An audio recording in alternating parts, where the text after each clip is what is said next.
अस्सलाम वालेकुम students, welcome back to our channel. अगर आप 6 सितंबर 2026 के HEC लैट एग्जाम की प्रिपरेशन कर रहे हैं तो आज की वीडियो आपके लिए बहुत इंपॉर्टेंट होने वाली है। आज हम अटेम्प्ट करेंगे लैट मॉक टेस्ट 2, जो कि एग्जाम पैटर्न को मद्देनजर रखते हुए प्रिपेयर किया गया है। प्रीवियस वीडियो में जो है हमने लैट मॉक टेस्ट 1 कवर किया था, जिसका लिंक जो है वो डिस्क्रिप्शन में दिया गया है। आप जो है लैट मॉक टेस्ट 1 भी देख सकते हैं। तो इस मॉक टेस्ट में जो है English, general knowledge, Pakistan studies, Islamic studies, Urdu और मैथमेटिक्स के इंपॉर्टेंट MCQs जो हैं वो दिए गए हैं। इसके साथ 15 मार्क्स का जो है वो ऐसे और 10 मार्क्स का जो है पर्सनल स्टेटमेंट भी दिया गया है। और हाँ, ऐसे और पर्सनल स्टेटमेंट को बिल्कुल स्किप मत करें, क्योंकि ये आपको ओवरऑल लैट स्कोर में बहुत इंपॉर्टेंट रोल प्ले करता है। अल्लाह पाक आप सबको कामयाब करे, आमीन। तो चलिए बिना टाइम वेस्ट किए स्टार्ट करते हैं आज का मॉक टेस्ट 2। पार्ट 1 है इंग्लिश का, जिसके 20 MCQs हैं, जो कि 20 मार्क्स के हैं। क्वेश्चन नंबर 1 है synonym. Choose the word closest in meaning to reluctant.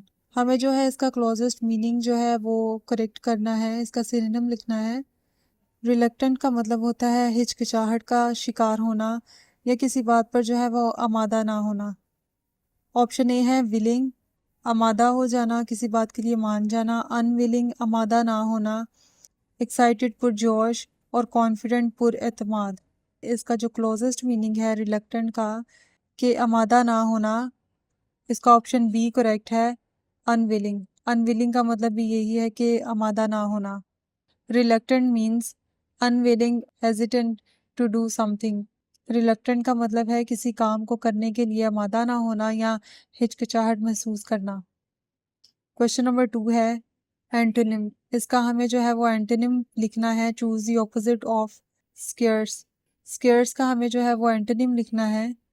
हमें जो है स्केयर्स का ऑपोजिट लिखना है। स्केयर्स का मतलब होता है नायाब या कलील। ऑप्शन ए है रेयर। रेयर का मतलब होता है नायाब। ऑप्शन बी है लिमिटेड। लिमिटेड का मतलब होता है महदूद। ऑप्शन सी है अबंडेंट। अबंडेंट का मतलब होता है वाफिर या कसीर। ऑप्शन डी है इनसफिशेंट। इनसफिशेंट का मतलब होता है नाकाफी। स्केयर्स का जो अपोजिट है ये है अबंडेंट, यानी कसीर मिकदार में। Scarce means available in a small quantity. Scarce का मतलब होता है किसी चीज़ का कम मिकदार में पाया जाना।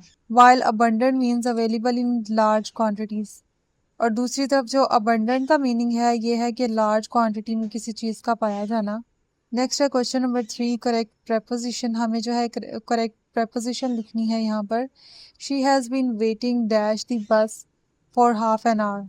ऑप्शन ए है एट, ऑप्शन बी है ऑन, ऑप्शन सी है फॉर और ऑप्शन डी है बाय। इसका जो करेक्ट ऑप्शन है ये है फॉर। तो चलिए देखते हैं कि फॉर यहाँ पर क्यों आएगा। यहाँ फॉर जो है वो इसलिए आएगा क्योंकि वक्त की लंबाई या ड्यूरेशन को जो है वो मुद्दत को जाहिर करता है। जब आप ये बताते हैं कि कोई काम कितनी देर में हो रहा है, जैसे हाफ एन आवर या 2 आवर्स, तो इंग्लिश ग्रामर में जो है फॉर इस्तेमाल होता है। तो यही रीज़न है कि फॉर जो है यहाँ पर यूज़ किया जाएगा। She has been waiting for the bus for half an hour. Next है question number 4, sentence correction. Choose the grammatically correct sentence. हमें जो है ग्रामेटिकली करेक्ट सेंटेंस जो है वो टिक करना है। ऑप्शन ए है he do not know the answer. Option B है he does not knows the answer. Option C है he does not know the answer. Option D है he did not knows the answer. तो इसमें से देखते हैं कि कौन सा आंसर जो है वो करेक्ट है और क्यों है। इसका जो है ऑप्शन सी करेक्ट है, he does not know the answer. बिल्कुल जो है ये करेक्ट है, क्योंकि ये स्टैंडर्ड इंग्लिश ग्रामर के रूल के मुताबिक है। ही के साथ जो है यहाँ पर डज यूज़ किया गया है, जो कि करेक्ट है। प्रेजेंट सिंपल टेंस में ही, शी, इट और सिंगुलर नाउन्स के साथ हमेशा डज लगता है, डू नहीं। डू का इस्तेमाल IUV दे के साथ होता है। इसलिए ऑप्शन ए जो है ही डू नॉट गलत है, क्योंकि ही के साथ डू नहीं बल्कि ही के साथ डज यूज़ किया जाता है। और जब भी किसी नेगेटिव सेंटेंस में डज का इस्तेमाल हो जाए तो उसके बाद आने वाला मेन वर्ब हमेशा अपनी बेस फॉर्म फर्स्ट फॉर्म में ही रहता है। वर्ब के साथ दोबारा एस या ES लगाना गलत है, क्योंकि वो एस पहले ही लगकर उसे डज बना चुका होता है। इसीलिए option B does not knows और option D did not knows दोनों गलत हैं, क्योंकि उन्होंने नाउज लिखा है। इसी वजह से जो है ऑप्शन सी जो है ये ग्रामेटिकली और हर लिहाज से जो है ये ठीक है, और बाकी के 3 ऑप्शंस जो है ये गलत हैं। क्वेश्चन नंबर 5 है active to passive, change into passive voice. हमें जो है इस सेंटेंस को पैसिव वॉइस में चेंज करना है। The lawyer presented the evidence. Option A है the evidence presented the lawyer. Option B है the evidence was presented by the lawyer. Option C है the evidence is presented by the lawyer. और option D है the lawyer was presented by the evidence. अभी हम detail में देखते हैं कि इसमें से जो है वो कौन सा आंसर करेक्ट है। इसमें से जो है option B is the correct option, the evidence was presented by the lawyer. Option B जो है इसमें से करेक्ट है। ये आंसर इसलिए ठीक है क्योंकि ये सेंटेंस के ऑब्जेक्ट को अलग ले आता है और पास्ट टेंस को ठीक तरह से बदलता है। एक्टिव वॉइस में प्रेजेंटेड पास्ट टेंस है, इसलिए पैसिव वॉइस में वॉज प्रेजेंटेड आता है, क्योंकि एक्टिव वॉइस का जो है ये पास्ट टेंस है। इसकी वजह ये है ऑब्जेक्ट को सब्जेक्ट बनाना। एक्टिव सेंटेंस का ऑब्जेक्ट जो है द एविडेंस था, पैसिव वॉइस में ये शुरू में आ जाएगा। और टेंस की पहचान जो है प्रेजेंटेड पास्ट टेंस है। पास्ट टेंस का जो है ये पैसिव बनाने के लिए was were plus third form लगती है। सही फॉर्म जो है द एविडेंस के साथ वॉज और प्रेजेंट की थर्ड फॉर्म प्रेजेंटेड आती है। दूसरी ऑप्शंस गलत क्यों है? इसकी वजह ये है ए वाला जो है ये सेंटेंस ही गलत लिखा है, ये उल्टा है। वर्क लॉयर को जो है ये सब्जेक्ट बना दिया है इसमें। ऑप्शन सी जो है ये प्रेजेंट टेंस है, इज प्रेजेंटेड है, जबकि ओरिजिनल सेंटेंस पास्ट टेंस में था। ऑप्शन डी जो है ये मीनिंग ही बदल देता है। इसी वजह से ऑप्शन बी जो है ये करेक्ट है, the evidence was presented by the lawyer. Question number 6 है डायरेक्ट टू इनडायरेक्ट स्पीच। हमें जो है डायरेक्ट स्पीच दी गई है, इसको हमें इनडायरेक्ट स्पीच में कन्वर्ट करना है। He said I am busy. Option A है he said that I am busy. Option B है he said that he was busy. Option C है he says that he was busy. Option D है he said that he is busy. इसका जो option B है ये correct है, he said that he was busy. क्योंकि जब भी हम डायरेक्ट स्पीच को इनडायरेक्ट स्पीच में कन्वर्ट करते हैं तो ही सेड के बाद जो है वो दैट आता है। हम इन्वर्टेड कॉमर्स को ख़त्म करके उसकी जगह दैट लगाते हैं। और इसमें जो हमें प्रेजेंट का टेंस दिया गया है आई एम बिजी, तो इसको हम जो है पास्ट टेंस में कन्वर्ट कर देते हैं। तो ये सेंटेंस जो है ही वॉज बिजी बन जाएगा। तो option B is the correct option, he said that he was busy. In reported speech am was, am जो है ये चेंज होकर वॉज हो जाएगा and the pronouns change from I to he. I जो है ये चेंज होकर ही में कन्वर्ट हो जाएगा। तो इसका जो सेंटेंस बन जाएगा ये बनेगा ही said that he was busy. Question number 7 है vocabulary. A person who can not read और राइट इज कॉल्ड। एक ऐसा इंसान जो ना पढ़ सकता है और ना लिख सकता है उसको क्या कहते हैं? उसको कहते हैं illiterate. Illiterate means unable to read और राइट। इलिटरेट जो है एक ऐसे शख्स को कहा जाता है जो ना पढ़ सकता है और ना लिख सकता है। इलिटरेट का मतलब होता है अनपढ़। क्वेश्चन नंबर 8 है synonym, choose the closest meaning to commence. Commence का हमें जो है क्लोजेस्ट मीनिंग इसका फाइंड करना है। ऑप्शन ए है फिनिश। कमेंस का मतलब होता है किसी चीज़ की शुरुआत करना, आगाज़ करना।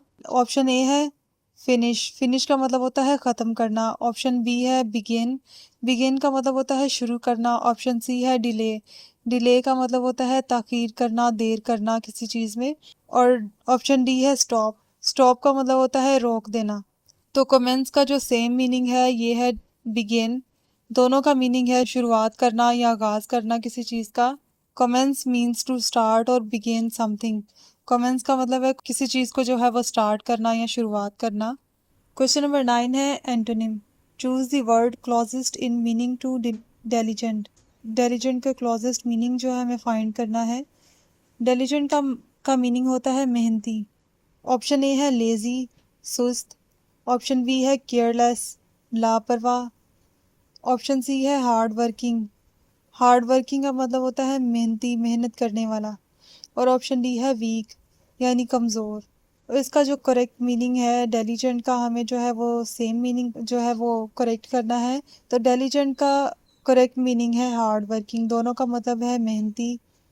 Diligent means hardworking, careful and consistent. in doing something. Next है question number 10, article choose the opposite of transparent. हमें जो है ट्रांसपेरेंट का ऑपोजिट मीनिंग यहाँ पर लिखना है। ट्रांसपेरेंट का ऑपोजिट मीनिंग शिफाफ, यानी साफ दिखाई देने वाला और शिफाफ। ऑप्शन ए है क्लियर, क्लियर का मतलब होता है साफ। ऑप्शन बी है विजिबल, विजिबल का मतलब होता है दिखाई देने वाला। ऑप्शन सी है ऑब्वियस, ऑब्वियस का मतलब होता है वाजिया। और ऑप्शन डी है ओपेक, ओपेक का मतलब होता है गैर शिफाफ। और ट्रांसपेरेंट का हमें जो है यहाँ पर ऑपोजिट मीनिंग लिखना है, तो ट्रांसपेरेंट का मतलब होता है शिफाफ और ऑप्शन डी जो है इसका करेक्ट है। ओपेक का मतलब होता है गैर शिफाफ। Transparent means allowing light to pass through and being easy to see through. Opaque means not allowing light to pass through. Next है question number 11, correct form of verb. If I dash rich, I would help the poor. इसमें जो है हमें कुछ options नीचे दिए गए हैं। ए है एम, बी है वॉज, सी है वर और डी है विल बी। इसमें से हम देखते हैं कि करेक्ट ऑप्शन कौन सा है और यहाँ पर इफ आई के साथ जो है इनमें से कौन सा ऑप्शन आएगा। यहाँ पर जो है वर आएगा, if I were rich I would help the poor. अगर मैं अमीर होता तो मैं गरीबों की मदद करता। वर जो है ये ऑप्शन यहाँ पर इसलिए आएगी क्योंकि ये एक ये एक सेकंड कंडीशनल सेंटेंस है। जब हम किसी ऐसी चीज़ की बात करते हैं जो हकीकत में नहीं है, इमेजिनरी या अनरियल सिचुएशन हो, तो वर का इस्तेमाल करते हैं, चाहे सब्जेक्ट आई ही शी या इट ही क्यों ना हो। ये जो है एक अनरियल सिचुएशन है। बोलने वाला अभी जो है अमीर नहीं हुआ, वो सिर्फ सोच रहा है, इमेजिन कर रहा है कि अगर मैं अमीर होता। और इंग्लिश ग्रामर में जब हम कोई ख्वाहिश या विश या ऐसी सिचुएशन बताते हैं जो सच नहीं है तो उसे सब्जेक्टिव मूड कहते हैं। इस रूल के तहत वॉज की जगह वर लगाया जाता है। तो यही वजह है कि यहाँ पर जो है इसके साथ वर आएगा। बाकी ऑप्शंस गलत क्यों हैं? ऑप्शन ए में जो है एम, ऑप्शन ए और डी में जो है एम विल बी, ये तब आता है जब बात बिल्कुल सच या मुमकिन हो, फर्स्ट कंडीशन। और ऑप्शन बी में जो है ये वॉज है। आम बोलचाल में लोग जो है इनफॉर्मल इंग्लिश में लोग I was, if I was बोल देते हैं, लेकिन फॉर्मल इंग्लिश में एग्जाम्स में ये गलत माना जाता है। तो इसीलिए जो है इसका ऑप्शन ऑप्शन सी जो है ये करेक्ट है, were if I were rich I would help the poor. This is a second conditional sentence with I. The formal form is if I were. Next है question number 12, one word substitution. A person who loves mankind is, ऐसा इंसान जो इंसानियत से मोहब्बत रखता है उसको कहते हैं फिलैंथ्रोपिस्ट। इसका ऑप्शन ए है मिसोजिनिस्ट। मिसोजिनिस्ट जो है ये एक ऐसे इंसान को कहा जाता है जो औरतों से नफरत करते हैं। फिलैंथ्रोपिस्ट जो है ये ऐसे इंसान को कहा जाता है जो इंसानियत से मोहब्बत रखता है। और ऑप्शन सी है ऑप्टिमिस्ट। ऑप्टिमिस्ट जो है एक ऐसे इंसान को कहा जाता है जो हर चीज़ में जो है वो एक पॉजिटिव पहलू देखता हो। और पेसिमिस्ट जो है ये पेसिमिस्ट एक ऐसे इंसान को कहा जाता है जो हर चीज़ में एक बुरा पहलू जो है वो देखता हो। तो इसका जो करेक्ट मीनिंग है, इंसानियत से मोहब्बत रखने वाले इंसान को कहा जाता है philanthropist. Option B, a philanthropist is a person who promotes the welfare of others specially through charitable actions. Next है question number 13, idiom. The judge was satisfied dash the lawyer's arguments. Option A है with, option B है on, option C है eight और option D है bye. अभी हम detail में देखते हैं कि इनमें से इसका कौन सा ऑप्शन जो है वो आएगा यहाँ पर। तो इसका जो करेक्ट ऑप्शन है ये है ऑप्शन ए विद। अ जज was satisfied with the lawyer's argument. The word satisfied naturally pairs with when talking about a person, an action or a result. Example जो है, example I am satisfied with my exam results. Example 2 है she was not satisfied with the service. ये जो है naturally pair है कि satisfied के साथ जो है with यूज़ किया जाता है। और दूसरी ऑप्शंस जो है वो किस वजह से रॉन्ग है। Satisfied on is grammatically incorrect. We do not use on feelings of contentment. Satisfied at, is incorrect. Satisfied at जो है ये भी इनकरेक्ट है और सेटिस्फाइड ऑन ये भी इनकरेक्ट है। सेटिस्फाइड ऑन जो है ये ग्रामेटिकली इनकरेक्ट है। Satisfied at is incorrect. At is usually use for emotions direct at a specific target like angry at or surprised at. Satisfied by is sometimes used but only in passive voice sentence to show the agent causing the satisfaction. Example है इसका the hunger was satisfied by the meal. ये जो है use किया जाता है अक्सर, लेकिन ये पैसिव वॉइस में यूज़ किया जाता है सेटिस्फाइड के साथ बाय। लेकिन जो नेचुरली इसका पेयर है ग्रामेटिकली करेक्ट जो है ये है सेटिस्फाइड के साथ जो है विद यूज़ किया जाता है।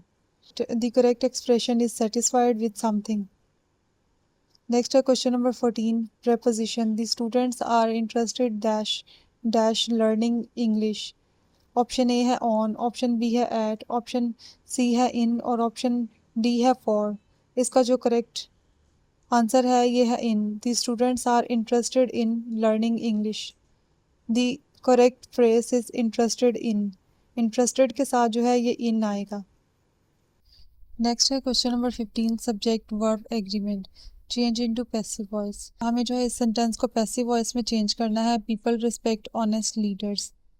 ऑप्शन ए है honest leaders respected people. Option B है honest leaders are respected by people. Option C है honest leaders were respected by people. Option D है people are respected by honest leaders. इसमें से अब हम डिटेल में देखते हैं कि इसमें से कौन सा आंसर जो है वो करेक्ट है और किस वजह से है। तो इसका ऑप्शन बी जो है ये ठीक है, क्योंकि ये सेंटेंस टेंस और मीनिंग को बदले बगैर एक्टिव से पैसिव वॉइस बनाता है।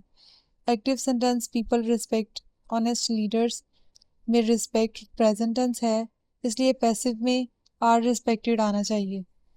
इसके जो रूल्स हैं, object to subject. Active sentence का object honest leaders, passive sentence का सब्जेक्ट बन जाता है। हेल्पिंग वर्ब जो है प्रेजेंट इंडेफिनिट टेंस में प्लूरल सब्जेक्ट के साथ आर आता है। पास्ट पार्टिसिपल जो है वर्ब की थर्ड फॉर्म रिस्पेक्टेड लगती है और subject to agent. Active sentence का सब्जेक्ट पीपल बाय के साथ लास्ट में चला जाता है, बाय पीपल। और दूसरी जो तीन ऑप्शंस हैं ये क्यों रॉन्ग है। ऑप्शन ए है हो गया है, ये पैसिव नहीं बल्कि इसका जो मीनिंग है वही उल्टा हो गया है। और ऑप्शन सी है इसमें वर्ब पास्ट टेंस के लिए है जबकि ओरिजिनल सेंटेंस प्रेजेंट टेंस में है। और ऑप्शन डी है इसमें मीनिंग चेंज होकर उल्टा हो गया है कि लोग रिस्पेक्ट करते हैं लीडर्स नहीं। तो इसी वजह से जो है ऑप्शन बी इसका करेक्ट है, honest leaders are respected by people. The original sentence is in simple present tense, so the passive form uses is are plus past participle. Question number 16 है synonym. Choose the closest meaning of obsolete. हमें obsolete का जो है ये closest meaning find करना है। obsolete का जो meaning होता है ये होता है अफसूदा या नकारा। किसी नकारा चीज़ के लिए जो है ये वर्ड इस्तेमाल किया जाता है। ऑप्शन ए है मॉडर्न। मॉडर्न का मतलब होता है जदीद। ऑप्शन बी है यूज़फुल। यूज़फुल का मतलब होता है मुफीद। ऑप्शन सी है आउटडेटेड। आउटडेटेड का मतलब होता है फरसूदा। और ऑप्शन डी है वैल्यूबल। वैल्यूबल का मतलब होता है कीमती। और ऑब्सोलेट का जो सिनोनिम है, इसका जो सेम मीनिंग है, ये है ऑप्शन सी आउटडेटेड। ऑब्सोलेट और आउटडेटेड दोनों का जो मीनिंग है ये है नकारा, फरसूदा या नकारा। Obsolete means no longer in use or no longer useful because something newer exists. Question number 17 है एंटोनिम। हमें जो है इसका ऑपोजिट मीनिंग लिखना है। Choose the opposite of expand. Expand का हमें ऑपोजिट मीनिंग लिखना है। एक्सपैंड का मतलब होता है फैला हुआ। ऑप्शन ए है इंक्रीज। इंक्रीज का मतलब होता है इजाफा करना। ऑप्शन बी है एक्सटेंड। एक्सटेंड का मतलब होता है बढ़ना। ऑप्शन सी है कॉन्ट्रैक्ट। कॉन्ट्रैक्ट का मतलब होता है सुकड़ना। और ऑप्शन डी है एनलार्ज। एनलार्ज का मतलब होता है बढ़ाना। इसका जो करेक्ट मीनिंग है, इसका ऑपोजिट जो है एक्सपैंड का, ये है कॉन्ट्रैक्ट। ऑप्शन सी सुकड़ना। Expand means to become larger, contract means to become smaller. Next है question number 18, sentence correction. Identify the correct sentence. Option A है she is senior than me. Option B है she is senior to me, option C है she is senior from me, option D है she is senior with me. इसका जो correct answer है ये है option B, she is senior to me. Senior के बाद जो है ये टू आएगा यहाँ पर, she is senior to me. The correct preposition used with senior is to। Correct जो preposition है वो यही है कि सीनियर के बाद जो है ये टू आएगा, नॉट देन नहीं आएगा या कुछ और इसके बाद जो है वो इस्तेमाल नहीं होगा, बल्कि सीनियर के बाद टू आएगा। Question number 19, conditional sentence. Unless you study hard you dash pass examination. Option A will, option B will not, option C would, option D है कैन। यू के साथ जो है विल नॉट आएगा यहाँ पर। अनलेस यू स्टडी हार्ड, जब तक तुम जो है वो सख्त मेहनत नहीं करते, you will not pass examination, तो तुम एग्जाम्स जो हैं वो पास नहीं कर सकोगे। Unless means if not, therefore if you do not study hard you will not pass. Next है question number 20, vocabulary. Choose the word closest in meaning to precise. हमें प्रिसाइज का जो क्लोजेस्ट मीनिंग है वो फाइंड करना है। Precise का मतलब होता है दुरुस्त या बिल्कुल एन मुताबिक। ऑप्शन ए है एग्जैक्ट, एग्जैक्ट का मतलब होता है एन मुताबिक या बिल्कुल दुरुस्त। ऑप्शन सी है अप्रॉक्सीमेट, अप्रॉक्सीमेट का मतलब होता है तकरीबन। और ऑप्शन डी है अनक्लियर, अनक्लियर का मतलब होता है गैर वाज़िया। इसका जो बिल्कुल क्लोजेस्ट मीनिंग है प्रिसाइज के ये है एग्जैक्ट। दोनों का मतलब है बिल्कुल एन मुताबिक या दुरुस्त होना। ऑप्शन ए इसका जो है ये करेक्ट है। Precise means exact, accurate and clearly defined. Part 2 है general knowledge and current affairs का, जो कि 20 मार्क्स का है। क्वेश्चन नंबर 21 है the headquarters of the international court of justice ICJ is located in. ये भी क्वेश्चन आ सकता है कि ICJ stands for international court of justice. यहाँ पर जो पूछा गया है ये है कि ICJ के जो हेडक्वार्टर्स हैं वो कहाँ पर हैं, तो वो है हेग में। इसका आंसर है option number C, the Hague. The ICJ, the principal judicial organ of the United Nations, is based in the Hague, Netherlands. Question number 22 है which is the largest planet in our solar system. हमारे solar system का जो largest planet है ये है Jupiter. Jupiter is the largest planet in the solar system by both mass and diameter. Diameter और mass दोनों के लिहाज से जो है ये सबसे बड़ा प्लैनेट है जुपिटर। क्वेश्चन नंबर 23 है the strait of Hormuz connects the Persian gulf with the gulf of Oman. Option B जो है इसका करेक्ट है, gulf of Oman. The Strait of Hormuz is a strategically important waterway connecting the Persian Gulf with the Gulf of Oman. Next question number 24. Which organization is primarily responsible for international civil aviation standards? ये है ICAO.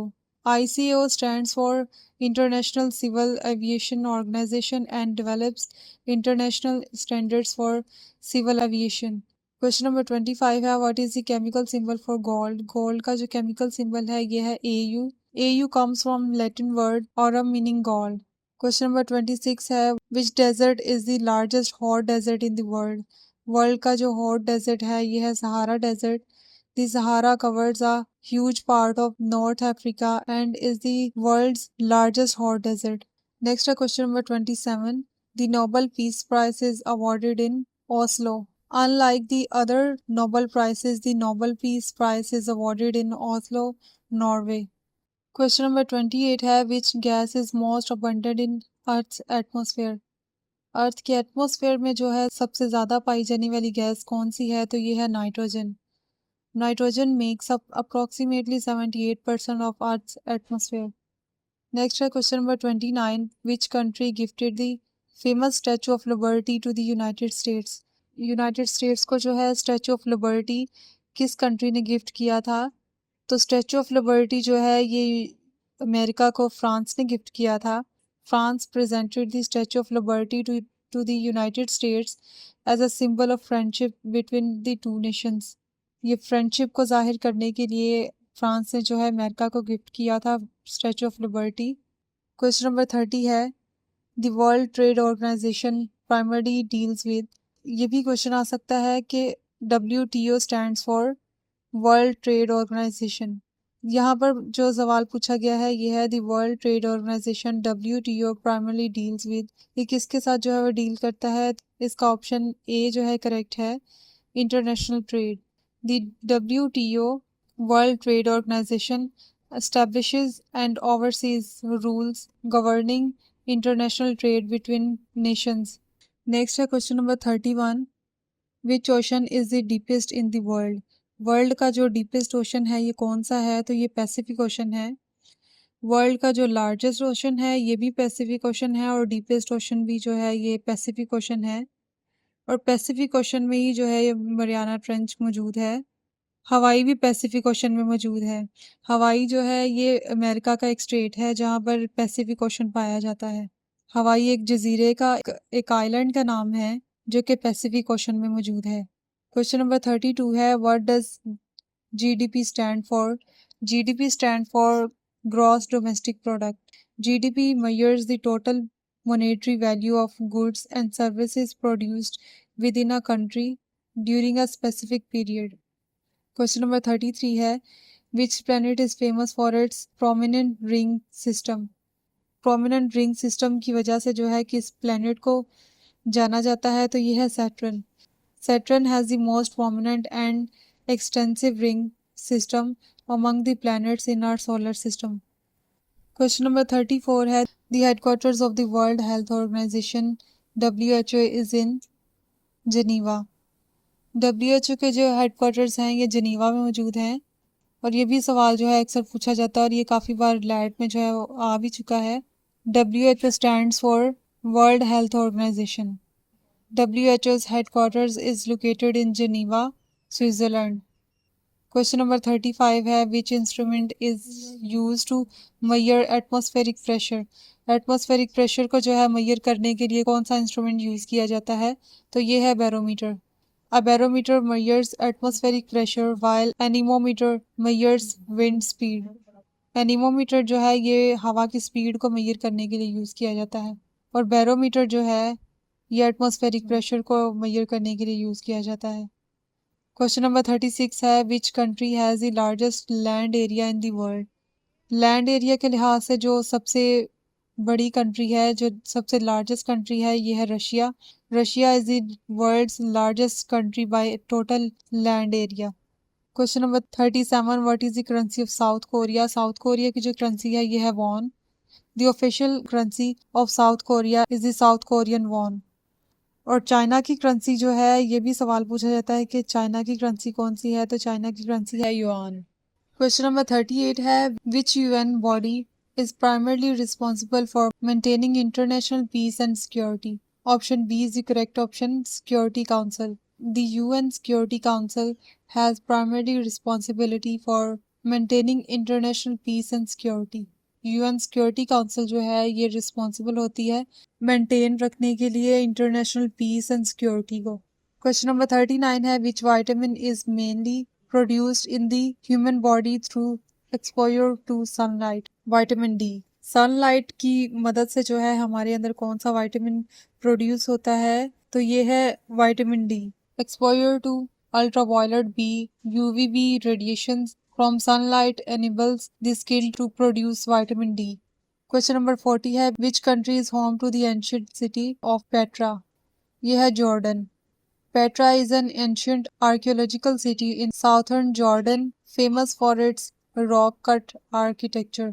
Next question है Pakistan studies का, जिसके 10 MCQs आते हैं 10 marks के।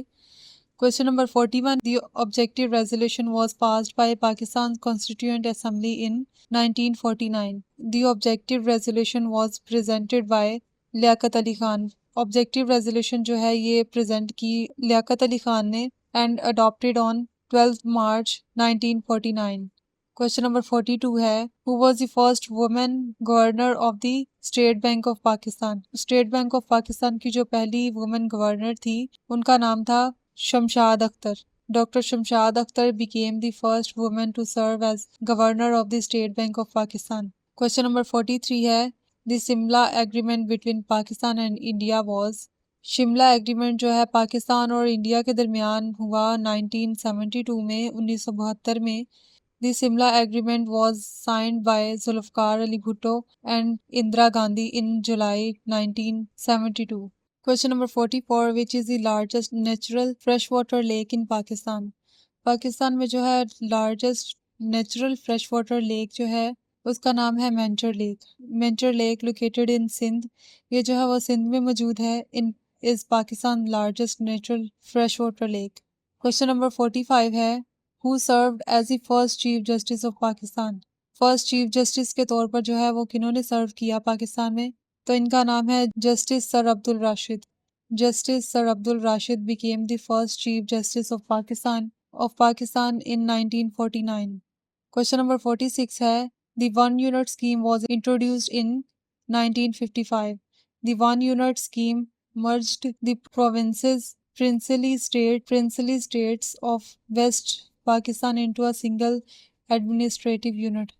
Question number 47 है, which Pakistani scientist is associated with the development of the Pakistan Atomic Energy Commission and Pakistan's nuclear program? Dr. Ishfaq Ahmed. Dr. Ishfaq Ahmed played a major role in Pakistan's nuclear program and served as chairman of the Pakistan Atomic Energy Commission. Question number 48, which city served as the capital of Pakistan before Islamabad? Islamabad से पहले जो है कौन सी city जो है वो पाकिस्तान का capital थी? तो ये है कराची। कराची जो है इस्लामाबाद से पहले पाकिस्तान का कैपिटल था। Karachi was Pakistan's first capital after independence. Rawalpindi temporarily served as the interim capital before Islamabad. Question number 49. The Pakistan resolution was presented by A.K. Fazlul Haq at Lahore. A.K. Fazlul Haq presented the historic resolution at the All India Muslim League session in Lahore on 23rd March 1940. Question number 50 है, which constitutional amendment restored the parliamentary character of Pakistan's constitution by removing several presidential powers? 18th Amendment. The 18th Constitutional Amendment 2010 significantly strengthened Parliament and the provinces and removed the President's power to dissolve the national under Article 58 2B. Next है Islamic studies का question जो कि 10 marks का है। Question number 51 है, who was the first person to accept Islam among children? Hazrat Ali रज़ी अल्लाह अन्हु। हज़रत अली रज़ी अल्लाह अन्हु accepted Islam at very young age and was among the earliest believers. हज़रत अली रज़ी अल्लाह अन्हु ने जो है अपने बचपन ही से उन्होंने इस्लाम कबूल किया। Question number 52 है, which surah of the Holy Quran contains Ayatul Kursi? Surah Al-Baqarah. Ayatul Kursi is verse 255 of Surah Al-Baqarah. Question number 53 है, what was the name of the horse of Prophet Muhammad sallallahu alaihi wasallam that is famously mentioned in Islamic history? Al-Murtajiz. Al-Murtajiz was one of the horses associated with Prophet Muhammad sallallahu alaihi wasallam. Kaswa was his famous she camel. पूछा गया है कि हज़रत मोहम्मद सल्लल्लाहु अलैहि वसल्लम का जो हॉर्स था उसका नाम जो है वो इस्लामिक हिस्ट्री में क्या मेंशन किया गया है? तो उसका नाम था अल मुर्तजिज़। क्वेश्चन नंबर 54 है, which prayer is perform during a solar eclipse? सूरज ग्रहण के दौरान जो है वो कौन सी इबादत की जाती है? सलातुल कौसफ is the special prayer offered during a solar eclipse. सूरज ग्रहण के दौरान जो है सलातुल कौसफ एक स्पेशल प्रेयर है जो कि सूरज ग्रहण के दौरान पढ़ी जाती है। क्वेश्चन नंबर 55 है, who compiled the Muwatta Imam Malik? Al Muwatta was compiled by Imam Malik ibn Anas and is one of the earliest major collections of hadith. Question number 56 है, which angel is responsible for blowing the trumpet on the day of judgment? Israfil. According to Islamic tradition, Angel Israfil salam will blow the trumpet, signaling the events of the day of judgment.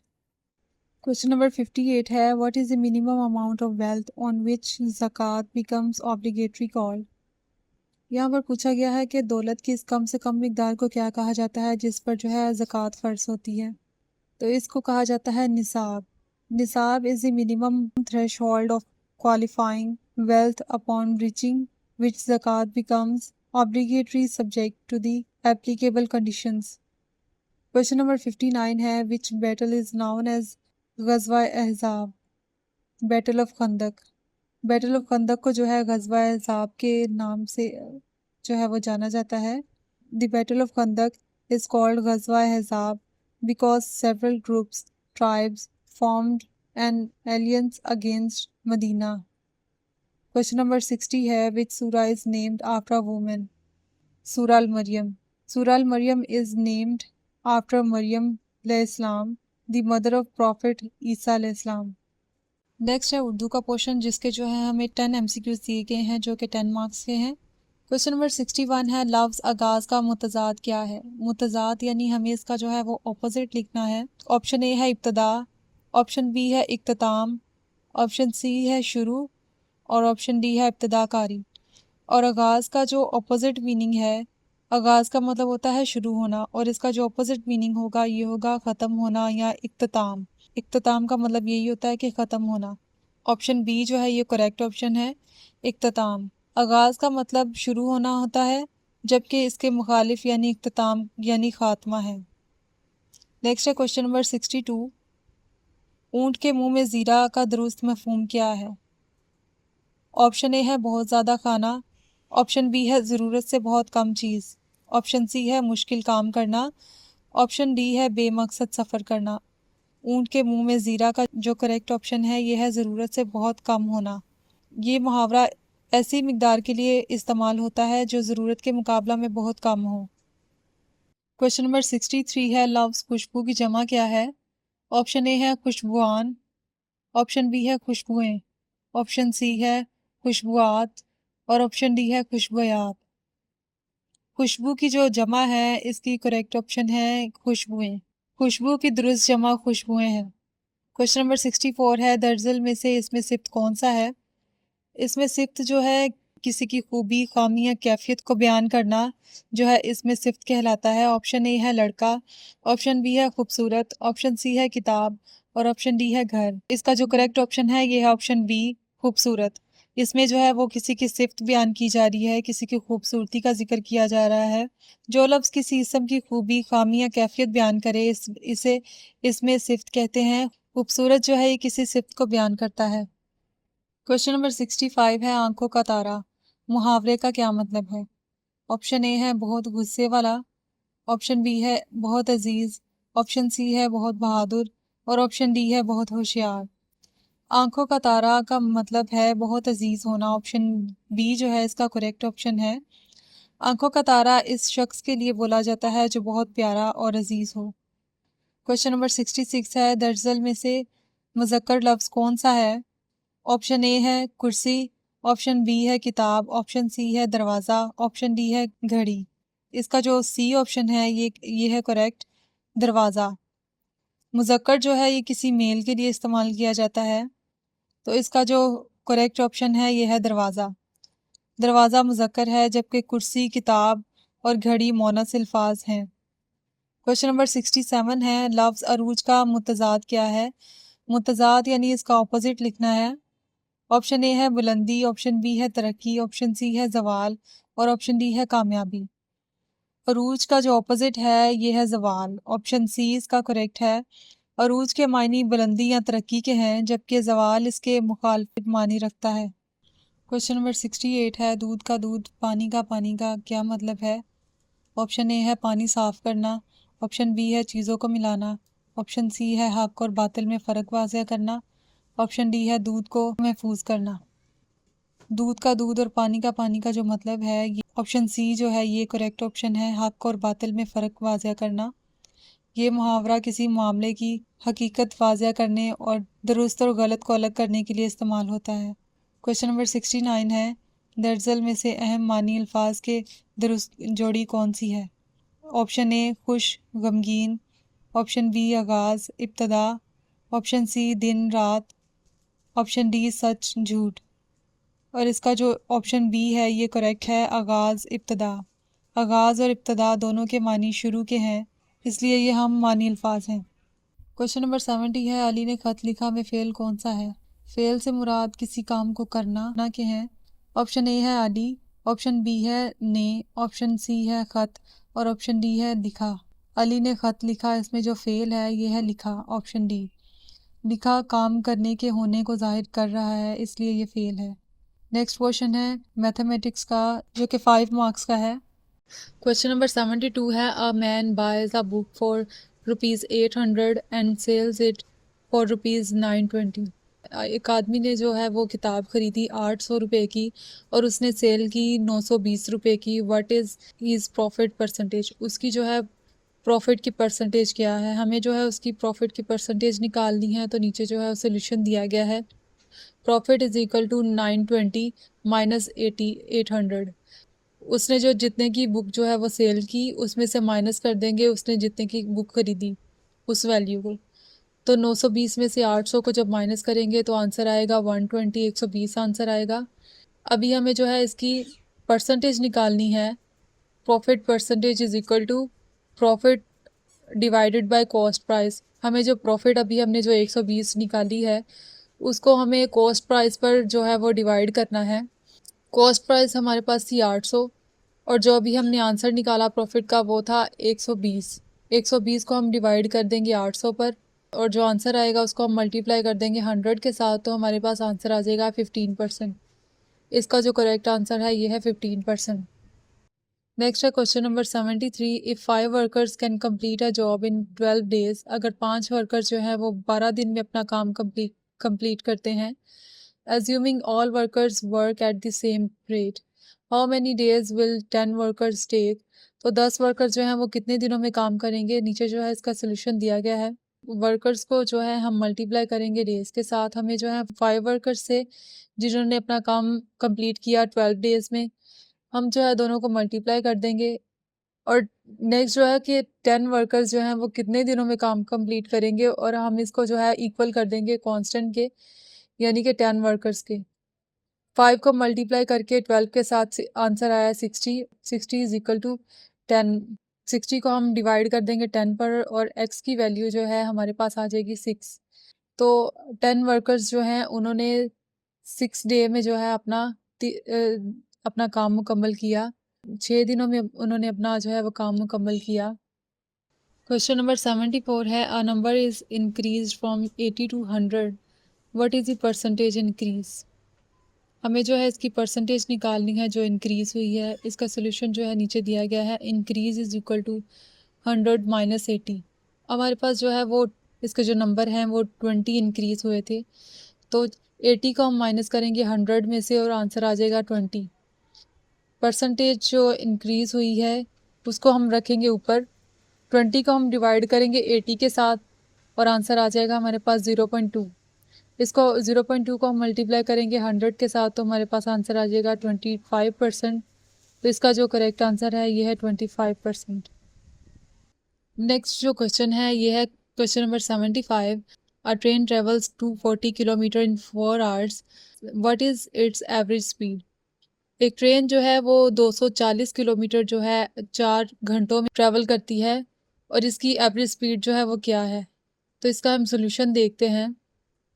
Speed is equal to distance divided by time. Speed जो है वो बराबर है distance over time के। हम जो है distance को डिवाइड करेंगे टाइम पर। किलोमीटर 240 किलोमीटर का जो उसने ट्रैवल किया है उसे किया है 4 घंटों में। इसका डिस्टेंस जो था ये था 240 किलोमीटर। डिस्टेंस की जगह जो है हम 240 लिखेंगे और टाइम जो है उसने 4 घंटों में कवर किया है, इतना ट्रैवल किया है।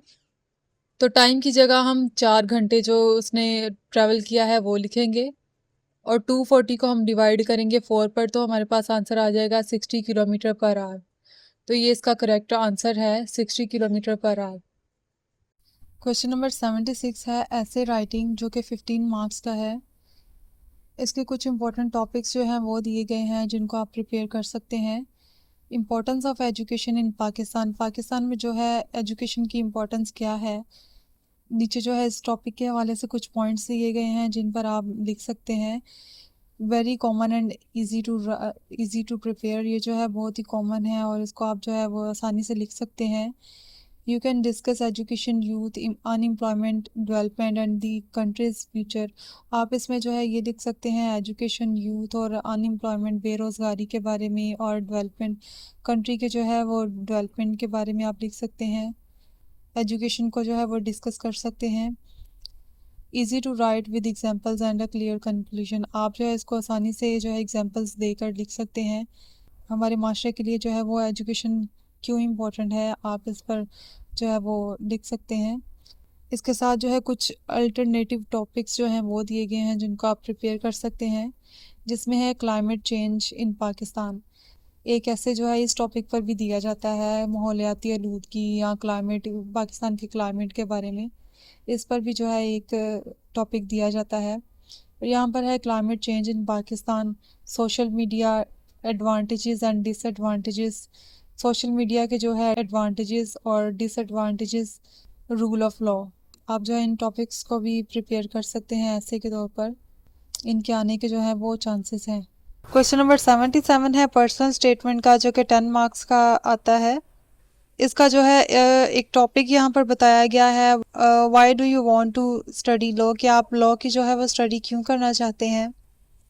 आपको जो है इसी तरह का एक टॉपिक जो है वो दिया जाएगा पर्सनल स्टेटमेंट का, लेकिन ये जो है वो एग्जामिनर की मर्ज़ी होती है कि वो आपको किस टाइप का जो है वो टॉपिक देता है। आपको रैंडमली कोई भी टॉपिक वो जो है दे सकता है कि आप वो जो है पर्सनल स्टेटमेंट आपको इसलिए देते हैं कि एग्जामिनर जो है वो चेक कर सके कि आपका आईक्यू लेवल क्या है और आप किसी टॉपिक पर जो है वो किस तरह से लिख सकते हैं। पर्सनल स्टेटमेंट लिखने का जो है फुल जो तरीका है वो बताया गया है। पर्सनल स्टेटमेंट की जो वीडियो है उसका लिंक डिस्क्रिप्शन में दिया गया है, आप वहाँ से जो है वो पर्सनल स्टेटमेंट की वीडियो को देख सकते हैं। और आप पर्सनल स्टेटमेंट की इस वीडियो को ज़रूर वॉच कीजिएगा पूरा, ताकि आपको जो है वो पता चले कि आपने पर्सनल स्टेटमेंट को किस तरह से अटैम्प्ट करना है और आपके जो ये 10 मार्क्स हैं आप इनको जो है वो गेन कर सकें। तो यहाँ पर जो है ये टॉपिक दिया गया है, why do you want to study law, कि आप लॉ की स्टडी जो है वो क्यों करना चाहते हैं। तो आप इसमें जो है ये कुछ पॉइंट्स हैं, इनको आप इसमें एडजस्ट कर सकते हैं। योर इंटरेस्ट इन लॉ, आप ये बता सकते हैं कि आपका जो इंटरेस्ट है वो लॉ में क्यों है और आपका कितना जो है वो लॉ में इंटरेस्ट है। Why do you choose LLB, आपने जो है एलएलबी को क्यों चूज़ किया है। Your career goals, your career goals, आपके जो कैरियर के गोल्स हैं वो क्या हैं। Justice and rule of law, justice and rule of law को आप इन चीज़ों को जो है डिस्कस कर सकते हैं। To how you want to contribute to society, आप जो है सोसाइटी में किस तरह से कंट्रीब्यूट कर सकते हैं। आप इन टॉपिक्स को जो है इसमें पर्सनल स्टेटमेंट में, अगर आपको ये वाला टॉपिक आता है कि आपने लॉ जो है वो आप जो है वो लॉ की स्टडी क्यों करना चाहते हैं, तो इस टॉपिक में आप इन पॉइंट्स को जो है वो डिस्कस कर सकते हैं। इसके अलावा कोई भी रैंडमली जो है वो टॉपिक आपको जो है वो दिया जा सकता है, जैसे कि आपका कोई ज़िंदगी का ऐसा सबक, कोई ऐसा फेलियर जिसे आपने कोई सबक सीखा हो, या आपकी कोई चीज़ जो है वो गुम हो जाए तो आपने उस चीज़ को जो है वो किस तरह लिया, या आपको किसी की गुम ही चीज़ मिले तो आपने उसके साथ जो है वो क्या किया। आपको रैंडमली कोई भी टॉपिक जो है दिया जा सकता है, तो आप जो है इस पर लिखना सीखें। और पर्सनल स्टेटमेंट की जो वीडियो है, आप पेपर से पहले जो है ज़रूर पर्सनल स्टेटमेंट की वीडियो को जो है ज़रूर वॉच कीजिएगा। तो स्टूडेंट्स, ये था आज का हमारा LAT mock test 2। I hope कि आज की वीडियो आपको अच्छी लगी होगी। अगर आपकी प्रिपरेशन अच्छी नहीं है तो बिल्कुल टेंशन ना लें, इन क्वेश्चन को रिवाइज करें और नेक्स्ट मॉक टेस्ट के साथ अपनी प्रिपरेशन और स्ट्रॉन्ग करें। वीडियो हेल्पफुल लगी हो तो लाइक करें, चैनल को सब्सक्राइब करें और इस वीडियो को अपने उन फ्रेंड्स के साथ शेयर करें जो लैट 6 सितंबर 2026 की प्रिपरेशन कर रहे हैं। अल्लाह पाक आप सबको लैट एग्ज़ाम में कामयाबी दे, आमीन। Best of luck for your LAT exam. See you in the next video.